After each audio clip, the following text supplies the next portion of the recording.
Alors en fait, l'arbitrage entre santé et économie est beaucoup débattu lorsqu'il s'agit de confiner ou de déconfiner ou de reconfiner. On entend souvent l'idée, attention, attention, il faut faire un arbitrage entre la fermeture des magasins, de l'horeca, etc., et les dégâts causés, donc économiquement en particulier, mais également psychologiquement, socialement, aux gens qui sont affectés, versus le nombre de morts qu'on va éviter. Et là, je crois qu'il faut vraiment mettre en évidence le fait qu'il y a de plus en plus de résultats économiques qui montrent que cet arbitrage est beaucoup plus compliqué qu'on ne peut le croire. Donc, autant à court terme, il y a en effet un coût économique et aussi socio-psychologique à fermer une série d'entreprises, de magasins, de restaurants, etc. Autant à moyen terme, il est crucial pour l'économie d'arriver à réduire la circulation du virus. Donc ça, c'est vraiment très, très important. Donc, il ne faut pas voir le confinement uniquement comme un coût économique, mais comme un investissement. Un investissement qui permet alors de relancer durablement l'économie. Il y a des études très fouillées aux États-Unis, par exemple, qui ont montré que les États américains qui ont redémarré trop vite se sont retrouvés avec une nouvelle explosion du virus, un nouveau reconfinement, et c'est beaucoup plus grave. Idem, les pays aujourd'hui qui économiquement marchent le mieux, c'est la Chine, c'est la Corée du Sud, c'est la Nouvelle-Zélande, des pays qui ont réussi vraiment à quasiment éradiquer le virus. Donc ça, c'est quelque chose à bien garder à l'esprit lorsque on parle du fait que ça devient très problématique pour les entreprises, les restaurants, les magasins. La bonne réponse économique à ces problèmes qui existent, c'est d'aider financièrement ces institutions à passer le cap, pas de relâcher trop vite pour avoir un risque de nouvelles vagues de l'épidémie.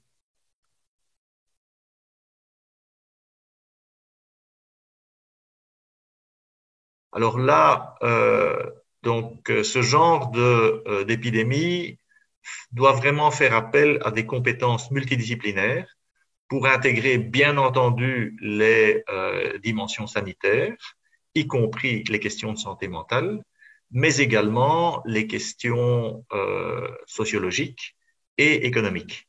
Et donc tout le monde peut apporter sa pierre à l'édifice. Et ce que les économistes peuvent faire, c'est d'essayer d'aider à comparer, disons, le rapport coût-bénéfice, si on peut le dire, entre les différentes mesures. Donc, en particulier, y a-t-il moyen d'avoir des mesures qui vont, et ça, il faut que les virologues, les épidémiologues nous le disent, qui vont permettre de sérieusement réduire la circulation du virus, tout en limitant le coût économique pendant le temps que ces mesures sont prises. Et là, je dirais que les économistes ont l'habitude de faire ce genre d'analyse coût-bénéfice. Par exemple, une analyse intéressante qui avait été faite aux États-Unis montrait que un jour de plus dans un milieu du travail où on porte le masque par individu, ça rapporte 50 $. C'est une étude américaine. Ça rapporte 50 $ pour le coût d'un masque d'environ 50 cents. Donc, c'est un très, très bon investissement d'élargir le port du masque dans des endroits où cela peut avoir un effet en termes de circulation du virus. De la même manière, il s'agit par exemple, il y a des manières de faire des protocoles pour arriver à disons, une activité sûre, mais qui maintienne les acquis économiques. Et en Belgique, par exemple, les protocoles qui ont été faits avec les partenaires sociaux pour les entreprises, c'est une manière d'intégrer, en effet, il faut impliquer évidemment et les travailleurs qui peuvent avoir peur pour leur santé, logiquement, et les entreprises qui s'intéressent quand même au fait qu'il faut gagner sa vie, et donc mettre tout le monde autour de la table, y compris avec des économistes qui permettent de regarder en effet les analyses coût-bénéfice. Donc en particulier bénéfices sanitaires, tout en minimisant le coût économique.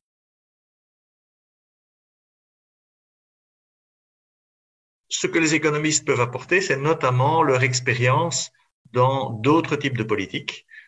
Par exemple, que ce soit la politique budgétaire ou la politique monétaire, il est clair qu'en démocratie, et c'est tout à fait normal, ce sont les politiques qui doivent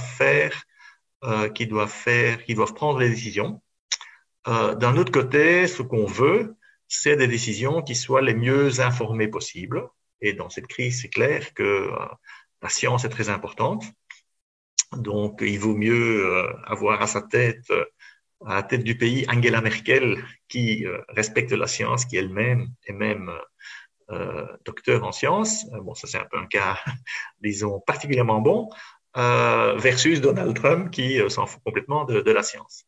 Alors, la science dont on parle, évidemment, c'est la virologie, l'infectiologie, etc., l'épidémiologie. Mais, par exemple, ce genre de questions, jusqu'où les politiciens souhaitent suivre les recommandations des experts scientifiques, tout en veillant à l'acceptabilité politique des mesures.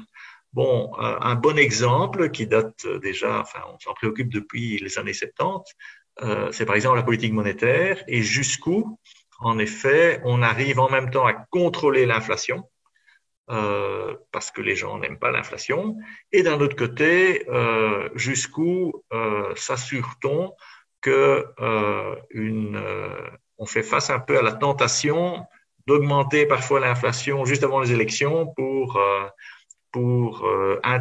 disons, inclure du pouvoir d'achat donc dans l'économie, ce qui à court terme fait plaisir à tout le monde, même si à moyen terme, ça peut relancer l'inflation et créer un cercle vicieux. Donc c'est exactement la même chose que relâcher un peu la mesure de confinement, ce qui fait du bien à court terme, avec un risque à moyen terme de relancer le virus.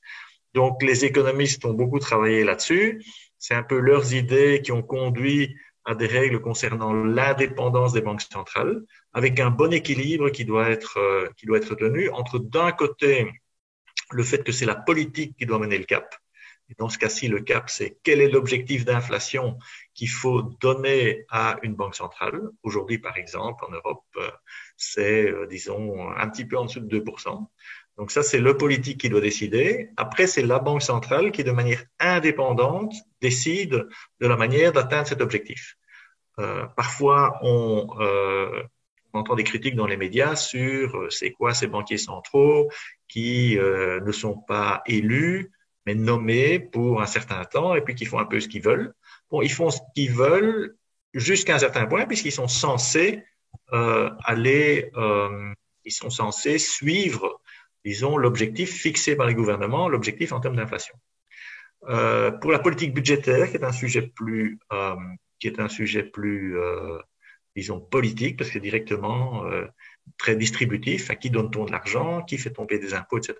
Il est naturel que les politiques aient plus de pouvoir, mais il y a certains pays, par exemple les pays scandinaves, où on essaye quand même de limiter un peu cette tentation à nouveau du court-termisme, qui est on relance l'économie en faisant des cadeaux, entre guillemets, juste avant les élections, et après c'est le gouvernement suivant de devoir gérer les problèmes budgétaires. Et donc, par exemple, dans des pays scandinaves, on nomme souvent des comités d'experts, dans ce cas-ci économique, indépendants, qui font des rapports qui sont publics. Et à ce moment-là, c'est au gouvernement de dire s'ils suivent le rapport budgétaire ou si ils ne le suivent pas, ce qui est leur droit démocratique, mais alors ils doivent se justifier. Et donc, je crois que cette expérience-là est assez naturelle pour cette crise-ci. L'idée d'avoir un groupe d'experts multidisciplinaires, par exemple, comme le GIS à l'époque, de mars à août, avec des rapports publics directement. Les rapports du GIS ont été publics, mais après un certain temps, et à ce moment-là, avec disons, une répartition des rôles très claire, les experts recommandent de manière indépendante et le politique, qui doit être souverain, en effet, dans une démocratie, décide de suivre ou ne pas suivre, mais explique pourquoi il aura suivi ou pas.